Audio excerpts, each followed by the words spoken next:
Hello friends, welcome back to our channel. और आज की इस वीडियो में हम लोग मैराथन 10 करने वाले हैं। और अगर आपने फर्स्ट 9 मैराथन अभी तक नहीं देखा है तो उसका लिंक वीडियो के डिस्क्रिप्शन में है, जरूर देख देख लीजिएगा।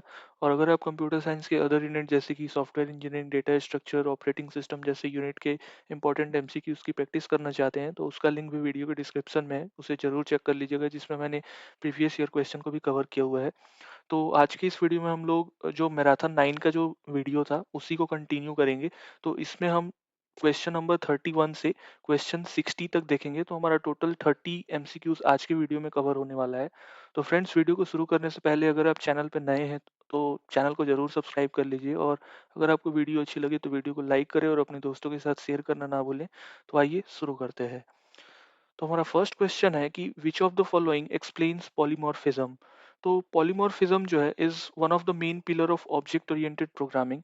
एंड पॉलीमॉर्फिज्म जो है ये दो चीजों से मिलकर बना है। The first word is poly, poly that means many, and the second word is morphism that means की फॉर्म। तो मैनी फॉर्म्स को ही हम पॉलीमॉर्फिज्म बोलते हैं। तो इसका एक रियल लाइफ एग्जांपल मैं देता हूँ। जैसे कि फॉर एग्जांपल एक पर्सन है, तो वो पर्सन अगर वो स्कूल में है और तो वो स्कूल में एज अ टीचर होगा स्टूडेंट्स के लिए।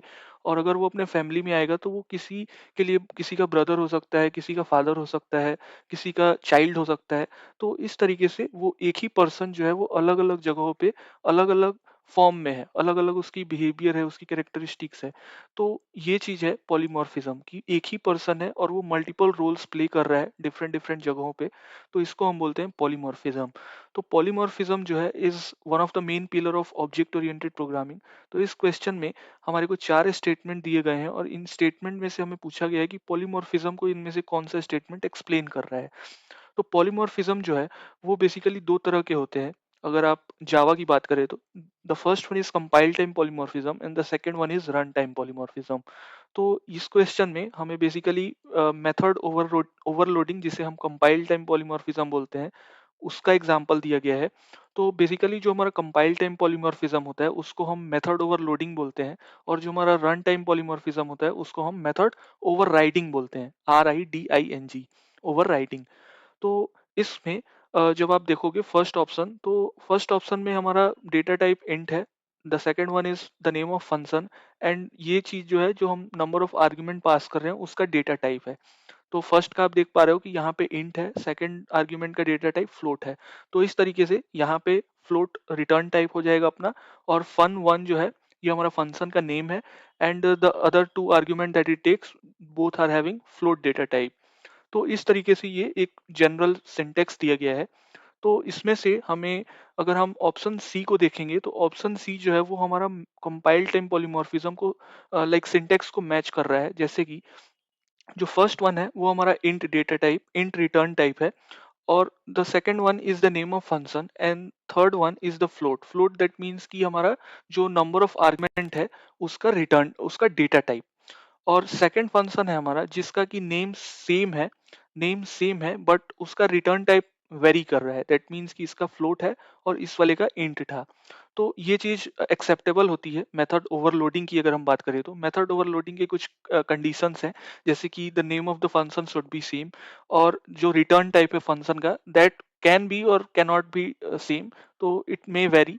And the third one is the number of arguments. So जो नंबर ऑफ आर्ग्यूमेंट्स है वो आप अगर इस फंक्शन में देखोगे तो यहाँ पे नंबर ऑफ आर्ग्यूमेंट्स 3 है, क्योंकि यहाँ पे फर्स्ट जो आर्ग्यूमेंट है उसका रिटर्न टाइप इंट है, सेकंड का भी इंट है और थर्ड वाले का कैर है, कैरेक्टर है। तो इस तरीके से जो सेकंड वाला हमारा फंक्शन है इसमें नंबर ऑफ आर्ग्यूमेंट्स 3 है, और जो हमारा फर्स्ट वाला फंक्शन है इसमें नंबर ऑफ आर्ग्यूमेंट सिंगल है, दैट मीन्स 1 है। तो ये भी हमारा मेथड ओवरलोडिंग की कंडीशन है। थर्ड कंडीशन यही है कि the function can have multiple arguments और डिफरेंट नंबर ऑफ आर्ग्यूमेंट्स। तो ये चीज है, इस वजह से ऑप्शन सी जो होगा वो हमारा कंपाइल टाइम पॉलीमॉर्फिज्म को एक्सप्लेन कर रहा है। That's why option C is the correct answer. The next question is कि what does modularity mean? So ये फ्रेंड क्वेश्चन सॉफ्टवेयर इंजीनियरिंग का है। सॉफ्टवेयर इंजीनियरिंग में हम कंपोनेंट्स को मल्टीपल मॉड्यूल में डिवाइड करते हैं। जैसे कि जब हम सॉफ्टवेयर डिजाइनिंग कर रहे होते हैं, जो हमारा सेकंड फेज है एसडीएलसी का, तो उसमें जब हम डिजाइनिंग कर रहे होते हैं तो हम अलग अलग मॉड्यूल में अपने सॉफ्टवेयर को डिवाइड करते हैं और उसके बाद से डिजाइनिंग करते हैं, देन उसको फिर कोडिंग में उसका कोड लिखते हैं, इंप्लीमेंट करते हैं, देन टेस्ट करते हैं। तो इस तरीके से हमारा जो स्टेप है वो आगे बढ़ता है। तो मॉड्यूलरिटी मीन्स कि जो भी हमारा सॉफ्टवेयर है उस सॉफ्टवेयर को हम लाइक सब मॉड्यूल में, लाइक छोटे छोटे कंपोनेंट्स में डिवाइड करते हैं और उसके बाद से हम डिजाइनिंग करते हैं, उसका उसको इम्प्लीमेंट करते हैं, उसका कोडिंग करते हैं और उसके बाद से टेस्टिंग करते हैं। दैट मीन्स यूनिट टेस्टिंग सबसे पहले करेंगे, फिर इंटीग्रेट करके फिर इंटीग्रेशन टेस्टिंग करेंगे। तो इस तरीके से मल्टीपल स्टेजेस भी हैं टेस्टिंग के। तो मॉड्यूलरिटी का मतलब ही होता है कि हमारा जो बड़ा सा सॉफ्टवेयर है उस सॉफ्टवेयर को हम छोटे छोटे मॉड्यूल्स में डिवाइड कर रहे हैं। तो हमारा फर्स्ट ऑप्शन है कि hiding part of the program, option B is subdividing program into small independent parts, option C is overriding parts of the program and the last option is wrapping things into single unit. तो जैसा कि मैंने अभी बताया कि modularity that means कि जो हमारा सॉफ्टवेयर है उस सॉफ्टवेयर को हम छोटे छोटे कंपोनेंट्स में डिवाइड कर रहे हैं। तो option B is the correct answer, subdividing programs into small independent parts. Let's move on to the next question कि how compile time polymorphism is are implemented in C++। तो जैसा कि मैंने अभी बताया कि polymorphism जो है वो दो भागों में डिवाइड किया गया है। The first one is compile time polymorphism and the second one is run time polymorphism। तो compile time polymorphism are also known as method overloading and the runtime polymorphism are also known as function overriding। तो compile time polymorphism को हम C++ में कैसे implement करते हैं ये पूछा गया है। तो हमारा फर्स्ट ऑप्शन है using inheritance, option B is using virtual function, option C is using templates and option D is using inheritance and virtual function. तो अगर क्वेश्चन में रन टाइम पॉलीमॉर्फिज्म होता then in that case inheritance and virtual function would be the correct answer, क्योंकि inheritance method overriding जो होता है उसमें हम हमारा जो फंक्शन ऑलरेडी बेस क्लास में बना हुआ है उस फंक्शन को ही हम जस्ट यूज कर रहे होते हैं अपने चाइल्ड क्लास में। तो वो होता है हमारा method overriding. But method overloading को हम बोलते हैं कंपाइल टाइम पॉलीमॉर्फिज्म। तो मेथड ओवरलोडिंग में क्या होता है कि टेम्पलेट्स के बेसिस पे हम सी प्लस प्लस में इंप्लीमेंट कर रहे होते हैं, जहाँ पे हमारा क्लास टेम्पलेट है, फंक्शन टेम्पलेट है। तो वहाँ पे जहाँ पे हमारा द रिटर्न टाइप कैन और कैन नॉट बी सेम और the name of the function should be same and the third criteria is कि the number of arguments can be different. तो ये चीज है, तो हम इस कंपाइल टाइम पॉलीमॉर्फिज्म को सी प्लस प्लस में टेम्पलेट्स की हेल्प से इंप्लीमेंट कर पाते हैं। So option C is the correct answer. The next question is कि which of the following correctly describes overloading of a function. तो फंक्शन ओवरलोडिंग दैट मीन्स कि हमारे पास एक ही फंक्शन है, उस फंक्शन को हमने उसका लाइक नंबर ऑफ आर्ग्यूमेंट्स अलग कर दिए या फिर उसके रिटर्न टाइप को अलग कर दिया। जैसे कि मैं एक सिंपल सा एग्जांपल दे रहा हूँ आपको फंक्शन ओवरलोडिंग का। तो फॉर एग्जांपल आपने एक ऐड फंक्शन बनाया और उस ऐड फंक्शन में आपने लाइक आर्ग्यूमेंट के बेसिस पे आपने 2 और 3 पास कर दिया फॉर एग्जांपल। तो आपने ऐड फंक्शन बनाया तो उस ऐड फंक्शन में आपने दो आर्ग्यूमेंट लिए 2 और 3। अब आपको फॉर एग्जांपल आपका जो टीचर है, मेंटर है, अगर वो आपको बोलता है कि नहीं मुझे 3 आर्ग्यूमेंट्स इसमें पास करने हैं, तो 3 आर्ग्यूमेंट जब पास करने हैं तो ये इस फंक्शन को हम देंगे तो ये एरर देने लगेगा क्योंकि इट ओनली टेक्स 2 आर्ग्यूमेंट। तो इसका तो ये रिजल्ट दे देगा हमें 3 + 2 दैट इज 5। बट अगर आप इसमें 3 आर्ग्यूमेंट दोगे तो it will return, it will throw an error.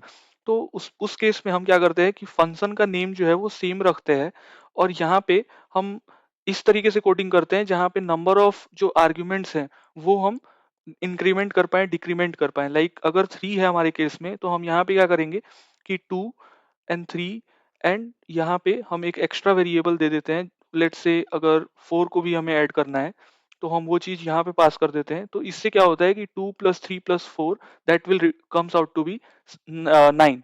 सो इस तरीके से हमारे को रिटर्न हो जाता है 9। तो उसका आपको बॉडी लिखनी पड़ती है जैसे कि रिटर्न a + b + c, और इस केस में रहता return a + b only if the name of the argument should be a and b। सो इस तरीके से आप फंक्शन ओवरलोडिंग करते हो जहां पे नंबर ऑफ जो आर्ग्यूमेंट्स हैं it can be very, it can be 2, it can be 3 और it can be any number of arguments, but the name of the function should be same, then only it can be called as the function is overloaded। so इस तरीके से हम function की overloading करते हैं। तो हमारा ऑप्शन है virtual polymorphism, option B is transient polymorphism, option C is ad hoc polymorphism and the last option is pseudo polymorphism. तो इसका करेक्ट ऑप्शन हो जाएगा ऑप्शन सी, एडॉक पॉलीमॉर्फिज्म, जिसमें कि हम एक पॉलिनोमियल फंक्शन देते हैं and that can be applied to the variables of different data types. So option C is the correct answer, ad hoc polymorphism. The next question is कि access modifier control dash of the properties of method. So access modifier जो है वो हमारी, अगर हम जावा की बात करें तो there are four access modifier used in Java. The first one is public, the second one is private, and the third one is protected, and the last one is default. और C++ की अगर हम बात करें तो there are only three access modifier used in C++. The first one is public, second one is protected, and the last one is private. तो इन सब को हम यूज क्यों करते हैं बेसिकली, तो हम प्रोग्राम में हमारे मल्टीपल फंक्शंस होते हैं, वेरिएबल्स होते हैं, तो हम उनकी एक्सेसिबिलिटी को लिमिट करने के लिए, जिस दैट मीन्स कि जो फंक्शन, अगर हमारा जो क्लास हमने बनाया उसमें हमने फॉर एग्जांपल एक फंक्शन बनाया और वो फंक्शन सिर्फ हम चाहते हैं कि उस क्लास के अंदर ही लिमिटेड रहे, क्लास के बाहर का कोई अदर एंटिटी उसको एक्सेस ना करे, तो वहां पे हम उस फंक्शन को प्राइवेट कर देते हैं। तो इससे क्या होता है कि हमारा जो फंक्शन है उसके क्लास का जो ऑब्जेक्ट है, क्लास के जो मेंबर फंक्शन है, वेरिएबल्स हैं, सिर्फ वही उसको एक्सेस कर पाता है। तो इस तरीके से हम यहाँ पे एक सिक्योरिटी अचीव करते हैं। तो ये एक्सेस मॉडिफायर का ही हेल्प से हो पाता है कि हम वहाँ पे जो फंक्शन हम चाहते हैं कि हमारे क्लास के अंदर ही रहे, तो हम उस फंक्शन को प्राइवेट से असाइन कर देते हैं। दैट मीन्स कि only the object and the member function of that class inside that class can access only that variable और अ फंक्शन। सो इस वजह से हम एक्सेस मॉडिफायर का यूज करते हैं। एंड सो एक्सेस मॉडिफायर जो है वो that controls the dash of the properties of the method. So हमारा फर्स्ट ऑप्शन है type, option B is smoking, option C is inheritance, option D is visibility. So इसका correct option हो जाएगा option D, that is visibility. जो भी function या फिर जो भी मेथड्स है, हमारे इंस्टेंस वेरिएबल है, उन वेरिएबल की विजिबिलिटी को कंट्रोल करना ही एक्सेस मॉडिफायर का मेन रोल है। So option D is the correct answer. The next question is कि when a class extends another class and replaces the member of its parent is called what? So ये, जैसा कि मैं अभी तक run time polymorphism बोलते आ रहा था, तो ये रन टाइम पॉलीमॉर्फिज्म का ही एग्जांपल है। तो रन टाइम पॉलीमॉर्फिज्म जैसे मैंने बताया कि मेथड ओवरराइडिंग होता है। सो इसका करेक्ट ऑप्शन हो जाएगा method overriding. Override that means कि जो फंक्शन ऑलरेडी बेस क्लास में, ऑलरेडी पेरेंट क्लास में बना हुआ है, उस फंक्शन को हम अगर चाइल्ड क्लास में यूज करना चाहते हैं, तो we can only override that method which is already built inside the base class, और जस्ट हम उस फंक्शन की बॉडी को डिफरेंट कर देते हैं, अगेन डिफाइन कर देते हैं। तो ये चीज ही होती है मेथड ओवरराइडिंग में। Option B is inheriting, option C is overload and the last option is extending. तो overriding is the correct answer. Overriding जो है वो हम इनहेरिटेंस में यूज करते हैं, जब हमारा जो फंक्शन बेस क्लास में ऑलरेडी इंप्लीमेंटेड है, तो उसको हम चाइल्ड क्लास में एक्सटेंड इनहेरिट करके और फिर हम उसको बॉडी चेंज कर देते हैं, उसको अगेन डिफाइन कर देते हैं। So that is what method overriding is. So option E is the correct answer.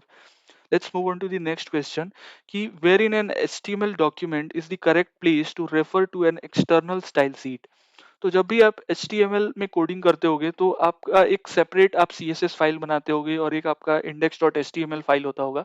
तो जो आप index.css बनाते हो, दैट मीन्स कि जो आप कोड HTML में लिख रहे हो उसकी आप स्टाइलिंग देते होगे, उसका कुछ विड्थ होगा, हाइट होगा, बॉर्डर होगा, तो डिस्प्ले होगा, तो इस तरीके से आप स्टाइलिंग करते हो। तो आप स्टाइलिंग भी तीन तरीके के हमारे होते हैं majorly. The first one is inline CSS, the second one is internal CSS and the last one is external CSS। तो उसमें सबसे जो रेकमेंडेड वे है वो होता है हमारा एक्सटर्नल स्टाइल शीट, जिसमें कि हम एक CSS की सेपरेट फाइल बना लेते हैं और उसको डॉट CSS फाइल से सेव करते हैं एक्सटेंशन से। तो वो होता है हमारा external CSS style sheet. File होती है हमारी, CSS की अलग फाइल होती है, तो वो होता है एक्सटर्नल स्टाइल शीट। तो इसमें बोला गया है कि HTML डॉक्यूमेंट में हम हमारा जो करेक्ट प्लेस होता है एक्सटर्नल स्टाइल शीट को रेफर करने का, वो कौन सा प्लेस होता है। तो हमारे ऑप्शन है कि in the head section, option B is the in the body section, option C is at the end of the document and the last option is in the script tag. तो सबसे recommended और जो correct place है वो होता है हमारा head section. Head section में ही आप देखते होंगे कि हम जो हमारा स्टाइल शीट वाला फंक्शन जो फाइल है, एक्सटर्नल स्टाइल शीट का जो फंक्शन है, फाइल है, उसको हम हेड टैग में ही यूज करते हैं। तो हमारा option A is the correct answer, जहाँ पे हम लिंक टैग का यूज करते हैं। तो उस तरीके से हम एक्सटर्नल स्टाइल शीट को उसमें प्लेस करते हैं अपने एचटीएमएल डॉक्यूमेंट में, और फिर हमारा जो एचटीएमएल का कोड है वो उस सीएसएस फाइल को मैप कर रहा होता है, और फिर हमारा जो ब्राउजर पे या फिर हमारे जो स्क्रीन पे जो टेक्स्ट दिखती है, जो हमारा एचटीएमएल कोड दिखता है, वो फिर डेकोरेट हो जाता है। So option A is the correct answer. The next question is कि what is the default value of position property in CSS? So CSS में हम पोजीशन हमारा कोई बटन है, जिस बटन को हमें पोजीशन देना है, उसको लेफ्ट में ले आना है, राइट में लेके आना है, टॉप में, बॉटम में, तो इस तरीके से हमारे पास मल्टीपल पोजीशन प्रॉपर्टी होती है सीएसएस में, जहाँ पे हमारे पास पोजीशन रिलेटिव है, ऑब्सोल्यूट है, फिक्स्ड है, स्टैटिक है, स्टिकी है। तो ये सारे अलग अलग वैल्यूज होते हैं हमारे पोजीशन प्रॉपर्टी के सीएसएस में। तो यहाँ पे पोजीशन प्रॉपर्टी की सी डिफॉल्ट वैल्यू पूछी गई है। सो हमारा फर्स्ट ऑप्शन है relative, option B is fixed, option C is static, and the last option is absolute. So इसका करेक्ट ऑप्शन हो जाएगा option C, that is position static is the default value in position property in CSS. So option C is the correct answer. Let's move on to the next question. Which of the following PHP function can be used to get the current memory uses? So जैसा कि आप सबको पता होगा कि PHP जो है वो हमारा सर्वर साइड स्क्रिप्टिंग लैंग्वेज है। तो उसमें मेमोरी की यूज जो है, उस मेमोरी कितना भी करेंटली यूज हो रहा है, तो उस चीज को फिगर आउट करने के लिए हम कौन सा फंक्शन यूज करते हैं। तो हमारा फर्स्ट फंक्शन है कि memory get usage, option B is memory get peak usage, option C is get peak usage, and the last option is get usage. So memory अभी करंट में कितनी यूज हो रही है पीएचपी में, इसको फिगर आउट करने के लिए पीएचपी में एक फंक्शन होता है, that is memory get usage. So option E is the correct answer. The next question is कि which variable is used to collect form data sent with both get and post method in PHP? सो आप जब भी HTML में या फिर react में या फिर जावा स्क्रिप्ट के थ्रू जब भी आप फॉर्म क्रिएट करते होगे, तो वहां पे आप फॉर्म में एक एक्शन नाम का एट्रीब्यूट आती है। तो एक्शन में आप देते हो गेट है या फिर पोस्ट है, तो जब आप डेटा को भेज रहे होते हो सर्वर पे, तो वहां पे आप लिखते हो एक्शन इक्वल्स टू पोस्ट। जो हमारा मेथड होता है वो हमारा होता है पोस्ट मेथड। और जब हम जब डेटा को सर्वर से फेच कर रहे होते हैं, दैट मीन्स मंगा रहे होते हैं अपने एप्लीकेशन में, तो वहां पे होता है मेथड इक्वल्स टू गेट। सो ये गेट मेथड और पोस्ट मेथड जो है, इसका यूज हम करते हैं फॉर्म डेटा को भेजने में या फिर मंगाने में। तो इसमें हम कौन सा पीएचपी का वेरिएबल यूज करते हैं। तो हमारा फर्स्ट ऑप्शन है कि both variable, option B is request, option C is dollar underscore request, and the last option is both. So इसका करेक्ट ऑप्शन हो जाएगा ऑप्शन सी, दैट इज ये जो बीच में साइन है आपका dollar and then underscore request. So this is the correct order and correct way to use that variable to collect the form data sent with both get and post request in PHP. So option C is the correct answer. The next question is कि what is the git command for discarding changes in the working directory and the staging area? So Git जो है वो भी हमारा एक version control software होता है, जो हमारे जो भी हम कोड कर रहे होते हैं, तो उस कोड में जो भी चेंजेस हैं उन चेंजेस को ट्रैक करने के लिए। तो गिट में फॉर एग्जांपल कोई भी हम डायरेक्टरी में वर्क कर रहे हैं, तो हमारी जो वर्किंग डायरेक्टरी है उसमें अगर कोई चेंज को डिस्कार्ड करना है, तो उसको करने के लिए हम कौन सा गिट कमांड यूज करते हैं। तो हमारा फर्स्ट ऑप्शन है git cancel, option B is git reset, option C is git discard, and the last option is git remove. So इसका करेक्ट ऑप्शन हो जाएगा option B, that is git reset. जो भी हमारा वर्किंग डायरेक्टरी में जो भी हमने चेंजेस किए थे उसको हमें डिस्कार्ड करना है, तो जस्ट हम गिट रीसेट कमांड टाइप करते हैं अपने टर्मिनल में, and it will discard all the changes that were done in the working directory, and हमारा जो डायरेक्टरी होता है वो अगेन जो है वो फिर से क्लीन हो जाता है, and there is nothing to commit and no any staged file. So इस तरीके से हम गिट रीसेट कमांड का यूज करते हैं। The next question is कि in Git what is a fork on a platform like GitHub? So GitHub का भी आपने यूज किया होगा। तो GitHub में जो हम फॉर्क करते हैं, वो हम एक रेपो को दूसरे रेपो से जो फॉर्क कर रहे होते हैं, तो उस फॉर्क कमांड का यूज क्या है, फॉर्क करने का मतलब क्या है। सो हमारा फर्स्ट है कि a branch that is no longer in use, option B is a copy of a remote repository owned by another user or organization. Option C is a type of tag used to mark specific commits, and the last option is कि a server used for hosting git repo. So इसका correct option हो जाएगा option B, that is a copy of a remote repo owned by another user or a organization. Next question is from e-commerce. So Amazon.com is well known for which e-commerce marketing technique? So Amazon.com जो है वो e-commerce में कौन सी marketing technique के लिए जाना जाता है? सो हमारा फर्स्ट ऑप्शन है कि banner ads, option B is popup ads, option C is affiliate program, and the last option is viral marketing. So इसका करेक्ट ऑप्शन हो जाएगा option C, that is affiliate program. जो Amazon है या फिर फ्लिपकार्ट है, they are known for affiliate programming. So option C is the correct answer. The next question is कि which form of e-marketplace brings together buyer and seller from the same industry?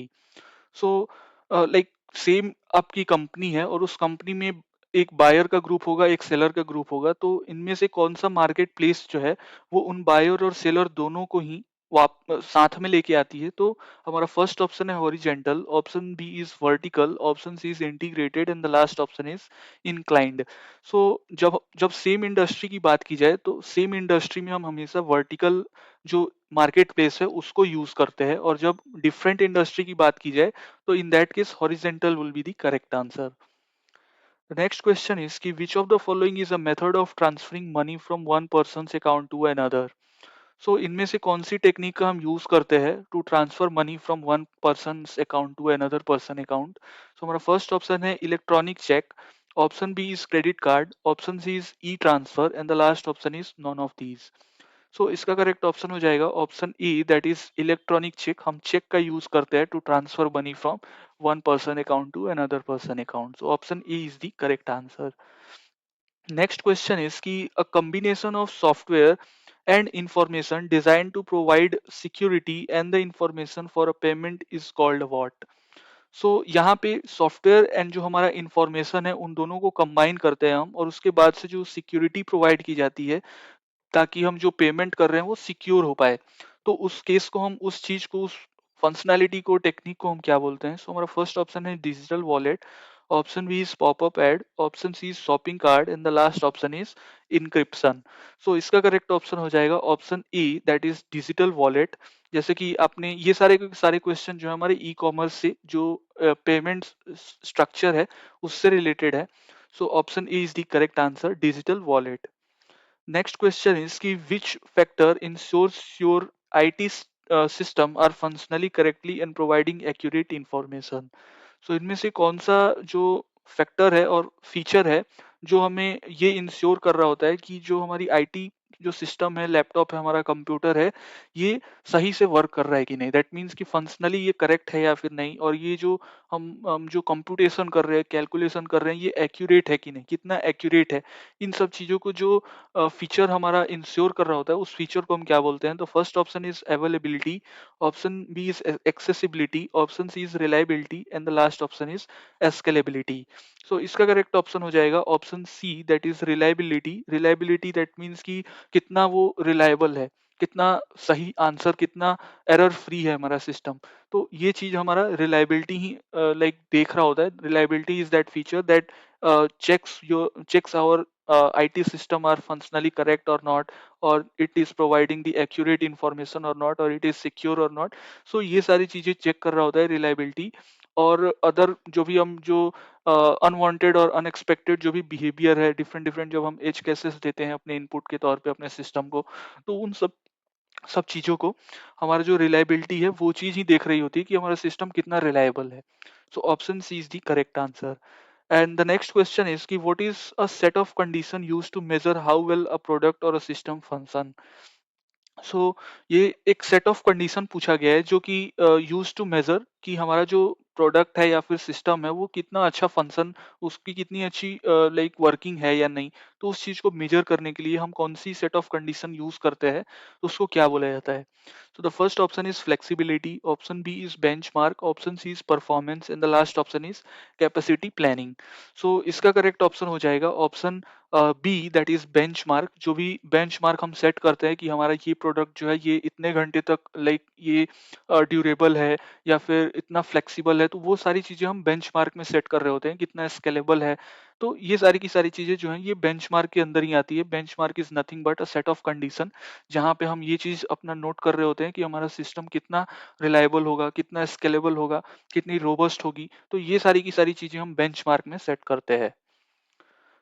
तो friends, अगर आपको अभी तक video अच्छी लग रही हो तो वीडियो को प्लीज़ लाइक कर दें, और अगर आपको कोई डाउट है अभी तक तो आप प्लीज़ हमें कमेंट में शेयर करें। और फ्रेंड्स, अगर आपने अभी तक चैनल को सब्सक्राइब नहीं किया तो प्लीज़ प्लीज़ चैनल को सब्सक्राइब कर ले।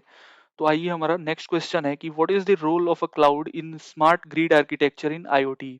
और ये फ्रेंड क्वेश्चन आईओटी से लिया गया है। तो आईओटी में हम स्मार्ट ग्रिड आर्किटेक्चर का यूज करते हैं, तो उसमें क्लाउड का रोल क्या होता है ये पूछा गया है। तो हमारा फर्स्ट ऑप्शन है कि security, and option B is to collect the data, option C is to manage the data, and the last option is to store data. So इसका करेक्ट आंसर हो जाएगा option C that is manage data, क्योंकि smart grid में multiple हर source से हमारा जो है डेटा ओरिजिनेट हो रहा होता है, तो उस डेटा को स्टोर करने के लिए, उस डेटा को मैनेज करने के लिए, ताकि हमारा जो डेटा है वो लॉस ना हो, तो इस तरीके से हम क्लाउड का यूज करते हैं कि to manage the data. So option C is the correct answer. Next question है कि which protocol is use to link all the devices in the IoT. So IoT में हमारे पास सेंसर्स हैं, एक्चुएटर है, माइक्रो प्रोसेसर होता है। तो उन सारे डिवाइसेस को आपस में लिंक करने के लिए हम कौन सा प्रोटोकॉल यूज करते हैं।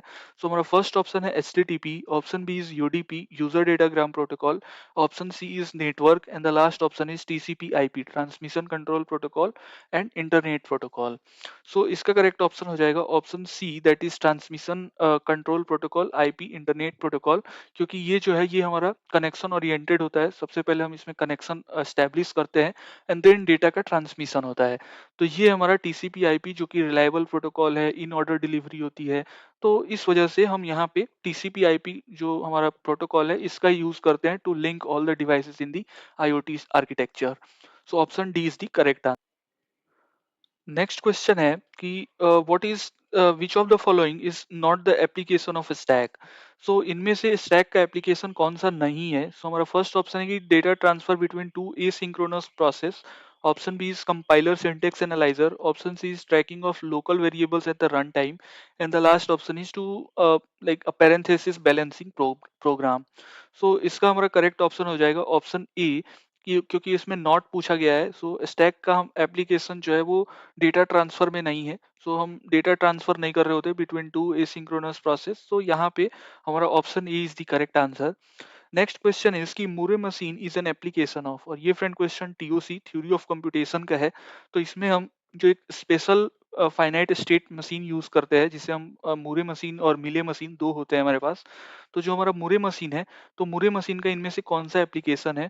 तो बेसिकली जो मूरे मशीन और मिले मशीन है वो हमारा फाइनाइट मशीन होता है विथ आउटपुट, क्योंकि उसमें हम आउटपुट सिंबल भी दे रहे होते हैं, और जो हमारा आउटपुट सिंबल है, आउटपुट जो है वो हमारा डिपेंड कर रहा होता है मूरे के केस में only on the present state. But अगर हम मिले की बात करें तो मिले मशीन में हमारा जो आउटपुट है वो डिपेंड करता है present state as well as the current input symbol. So Moore machine की अगर हम बात करें तो Moore machine is what, it is a finite state automata with output. So हमारा मूरे मशीन का एप्लीकेशन कौन सा है। तो हमारे ऑप्शन है कि finite automata without input, option B is finite automata with output, option C is non finite automata with output, and the last option is none of the mention. So इसका correct option हो जाएगा option B that is finite automata with output.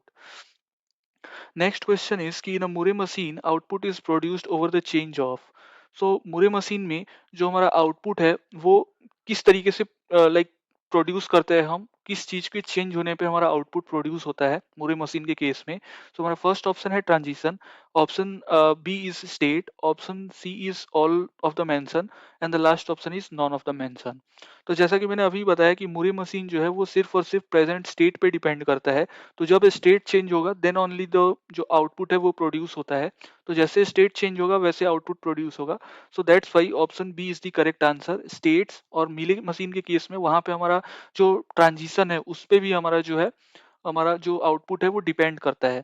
So that's Y वहाँ उस case में हमारा transition and state दोनों होता है, और इस केस में हमारे पास सिर्फ और सिर्फ स्टेट होगा। नेक्स्ट क्वेश्चन इज कि the appropriate precedence order of operation over a regular languages. और ये फ्रेंड क्वेश्चन जो है क्लोजर प्रॉपर्टी से ली गई है, क्योंकि हमारा जो जो भी लैंग्वेजेस हम यूज करते हैं टीओसी में, जैसे कि हमारा जो फाइनाइट मशीन है, फाइनाइट ऑटोमेटा है, वो हमारा बेसिकली रेगुलर लैंग्वेज को सपोर्ट करता है। देन हमारे पास कॉन्टेक्स्ट फ्री लैंग्वेज है, जिससे कि हम यूज करने के लिए हम पुश डाउन ऑटोमेटा यूज करते हैं। नेक्स्ट है हमारा जहाँ पे हम कॉन्टेक्स्ट सेंसिटिव लैंग्वेज यूज करते हैं, जिसको रिकॉग्नाइज करने के लिए हमारे पास लिनियरली बाउंड ऑटोमेटा है। And the last one is जो जहाँ पे हमारे पास रिकर्सिव लैंग्वेज होते हैं, रिकर्सिव इनन्यूमरेबल लैंग्वेज होते हैं, जिसको रिकॉग्नाइज करने के लिए हमारे पास ट्यूरिंग मशीन अवेलेबल है। तो उसी तरीके से हर एक लैंग्वेज को रिकॉग्नाइज करने के लिए कोई ना कोई मशीन अवेलेबल है। और रेगुलर लैंग्वेज में हमारे पास कुछ मल्टीपल ऑपरेशंस होते हैं, जैसे कि हमारे पास यूनियन है, जिसको कि हम प्लस ऑपरेशन बोलते हैं। देन हमारे पास कॉन्केटिनेशन है, जो कि हमारा मल्टीप्लिकेशन डिवाइड कर रहा हो, मल्टीप्लिकेशन के लिए यूज करते हैं। नेक्स्ट है हमारे पास डिफरेंस, जो कि हमारा सब्ट्रैक्शन ऑपरेटर, माइनस ऑपरेटर को ही डील करता है। नेक्स्ट है हमारे पास क्लीन स्टार है, पॉजिटिव क्लोजर है। तो यहाँ पे मल्टीपल हमारे पास कॉम्प्लीमेंट होता है। तो मल्टीपल ऑपरेशंस हैं, तो इन ऑपरेशंस की प्रेसिडेंस पूछी गई है। तो हमारा फर्स्ट ऑप्शन है कि clean union and concatenate. Option B is clean star and union, and the last option is clean dot and union. Option D is star union and dot. So अगर हम precedence की बात करें, तो सबसे ज्यादा जो प्रायोरिटी और प्रेसिडेंस होती है, वो होती है क्लीन स्टार की। देन हमारे पास आता है डॉट। डॉट दैट मीन्स की कॉन्केटिनेशन, जिसको हम मल्टीप्लिकेशन ऑपरेटर के तौर पे यूज करते हैं। The last one is union. So union जो है वो हमारा होता है प्लस। जो हम प्लस करते हैं उसी को हम यूनियन बोलते हैं यहाँ पे। तो option C is the correct answer. ये हमारा जो है अप्रोप्रिएट ऑर्डर है प्रेसिडेंस का। ऑपरेटर्स की अगर हम बात करें, तो Kleene star, then dot, that is concatenation, and the last one is union. Let's move on to the next question कि a Turing machine that is able to simulate other Turing machines called। सो एक ऐसी Turing machine जो कि other Turing machine को भी simulate करने की योग्य है, उसको चला पा रही है, तो वैसे ट्यूरिंग मशीन को हम क्या बोलते हैं? सो हमारा फर्स्ट ऑप्शन है कि nested turing machine. Option B is universal turing machine. Option C is counter machine, and the last option is none of the mention. So इसका करेक्ट ऑप्शन हो जाएगा option B, that is universal turing machine. Universal turing machine is able to simulate all other turing machines available in the market. So option B is the correct answer. Next question is the production of the form A goes to B where A and B are the non-terminal symbol is called। तो यहाँ पे आपका जो A है वो B को determine कर रहा है। तो A और B और दोनों के दोनों जो है ये कैपिटल लेटर्स में लिखे गए हैं। दैट मीन्स कि दे आर वेरिएबल और they are non terminal symbol. So A goes to B, that means कि ए जो है वो non variable symbol, non terminal symbol है, और बी भी जो है वो नॉन टर्मिनल सिंबल है। तो कोई नॉन टर्मिनल किसी नॉन टर्मिनल को जब डिटरमाइन करता है, रिकॉग्नाइज करता है, तो उस प्रोडक्शन रूल को हम क्या बोलते हैं? सो हमारा फर्स्ट है null production, option B is unit production, option C is Greibach normal form, and the last option is Chomsky normal form. So null production की अगर हम बात करें, तो हमारा फॉर एग्जांपल ए जो है, ये हमारा एक वेरिएबल सिंबल या फिर आप नॉन टर्मिनल सिंबल बोल सकते हो।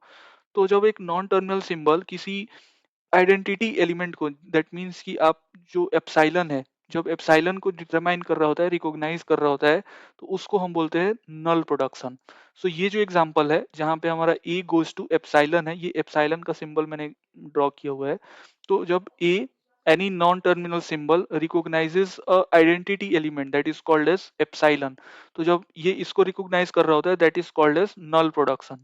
और अगर हम यूनिट प्रोडक्शन की बात करें, सो यहाँ पे ये एग्जांपल जो है ये यूनिट प्रोडक्शन का है, जहाँ पे हमारा एक non terminal symbol is determining any non terminal symbol, then that is known as unit production.